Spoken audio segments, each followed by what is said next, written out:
ఆ దినమందే నేను నా సేవకుడునగు హిల్కియా కుమారుడగు ఎలియాకీమును పిలిపించి తిని అని అంటాడు. ఎలియాకీము ఏమన్నాడు?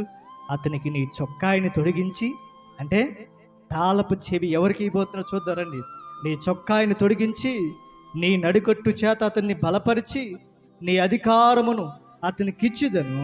అతడు యెరూషలేము నివాసులకును యోధా వంశస్థులకును తండ్రి అగును. ఇంకా చూడండి, నేను దావీదు ఇంటి తాళపు అధికారమును అతని భుజముల మీద ఉంచిదను. అతడు తీక ఎవడును, అతడు ముయ్యగా ఎవడును తీయజాలడు. ఎవరు ఈ వ్యక్తి? ఎలియాకీము. ఎవరంట? ఎలియాకీము. చూడండి, నా ప్రియమైన సెగన్నా అనే వ్యక్తి నుంచి తప్పుడు పనులు చేస్తుంటే, అనేకమైన దేవునికి వ్యతిరేకమైన పనులు చేస్తూ ఉంటే, దేవుడు నీ ఉద్యోగం తీసి వేరే వాళ్ళకి ఎవరా? లంచం తీసుకుంటావు. ప్రతి టేబుల్ కింద చేతులు పెడతామే.